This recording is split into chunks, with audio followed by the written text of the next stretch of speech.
جشن عید میلاد النبی کے تعلق سے سید امین القادری صاحب نے کیا کہا، ایک بار یہ ویڈیو ضرور دیکھیں اور اس ویڈیو کو زیادہ سے زیادہ شیئر کریں۔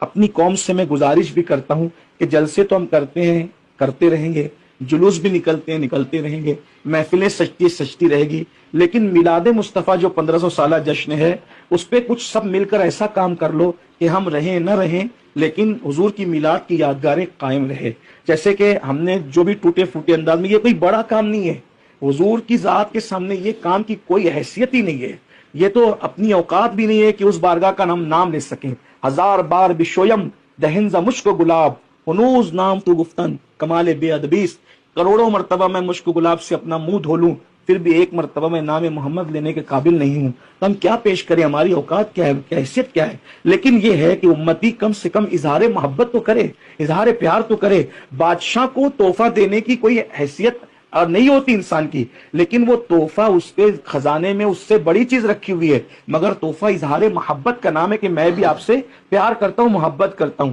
تو میری گزارش ہے کہ جو مالدار لوگ ہیں ہمارے شہر کے، تو جیسے تنظیم نے تو سنی دعوت اسلامی تو جو کام کرنا تھا ٹوٹے پھوٹے انداز میں اپنی حیثیت کے مطابق کر لیا، میں آپ سے کہتا ہوں چاکلیٹ بانٹنے کے ساتھ ساتھ، کھیر پکانے کے ساتھ ساتھ، اسی طرح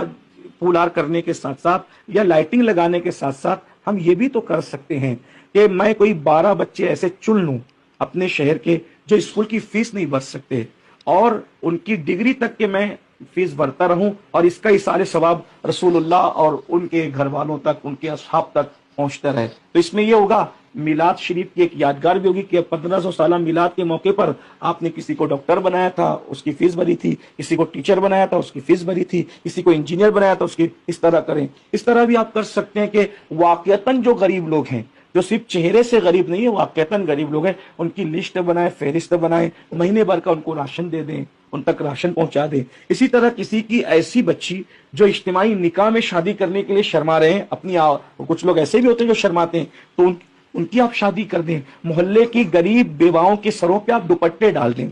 ہم علماء کی گردنوں میں استعمال کے غیر لائق شعلے پہنانے کی بجائے آپ 2-2 میٹر کے دوپٹے بیوہ عورتوں کے سروں پہ ڈالیں جن کے دوپٹے پھٹے ان کے، کیونکہ جب آپ لوگ جلوس میں ہماری گردن میں شال ڈالتے ہو تو ہم یہ لے کر کے یہ اتار کر کسی کو دے دیتے ہیں، نہ وہ ہمارے کام آتی نہ کسی کام آتی ہے۔ تو میں یہ چاہتا ہوں کہ میلاد النبی صلی اللہ علیہ وسلم کے موقع پر ہم خطبہ کو، علماء کو استعمال کے قابل بھی جو شعلے نہیں ہوتی اس پر پیسہ ضائع کرنے کی بجائے، یا ہم آدھے منٹ میں جو پھول پہن کر کے اتار دیتے ہیں اس پہ پیسہ ضائع کرنے کی بجائے ہم بیواؤں کے گلے میں چادر ڈالنے کی کوشش کریں، ان کے سروں پر دوپٹے ڈالنے کی کوشش کریں۔